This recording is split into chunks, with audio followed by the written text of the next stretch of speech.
bill to allow tolling to pay for a new interstate bridge close now to becoming law. And with that, a bill authorizing tolls now through both chambers in the Washington state legislature. And that came after an unsuccessful effort by Republicans to make sure Washington residents who pay Oregon income tax are exempt from paying tolls.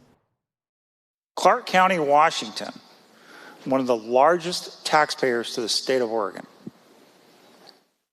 And now they're going to be asked to pay a toll to go pay that tax.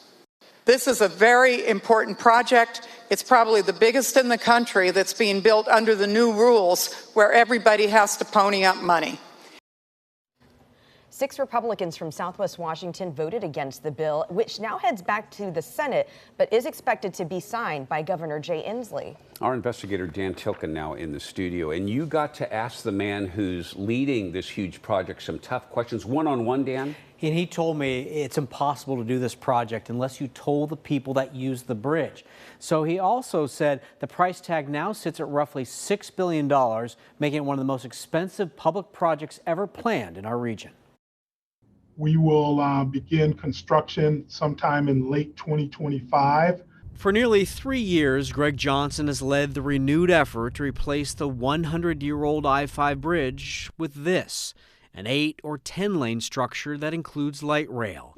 About 20% of the cost will come from tolls. Out here in the West, we're not used to paying tolls. On the East Coast, tolls are everywhere. Do you see that as part of the public relations mountain to get over? Well, tolling is never fun in any place, especially where it has not been before. But it is a necessity for projects like this that have, billion-plus dollar price tags. The tolling system would work similar to what's already in the Seattle area, with transponders for drivers to automatically pay from an account and electronic license plate readers to catch those who don't.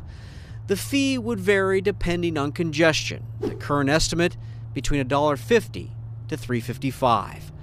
There are no plans to put tolls on the Washington side of I-205, but ODOT is looking at tolling 205 once drivers get to the Oregon side.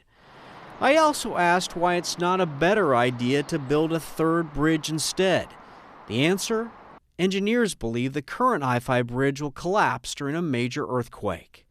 Another factor in normal times, a third bridge won't divert enough traffic from the I-5 bottleneck. And it doesn't address the major concerns that exist at this location. Johnson says the biggest change in the renewed project is a greater focus on making sure they use the most environmentally friendly construction techniques. I also asked him about the price tag. Before the first effort of building a new bridge was killed a decade ago, I was the first to report the cost jumped from $3 billion to as high as $6 billion. I asked Johnson about whether the costs for the second attempt will also balloon. Time is one of the worst enemies of a mega project. The longer it remains unbuilt or the longer it takes to build, that's when the prices start escalating. So he said keeping it on schedule is utmost importance. He believes the bridge will open to traffic in 2031. It'll still take several more years to finish the interchange work around there. And for tolls being a burden on people, there is a plan to have a low-income subsidy program.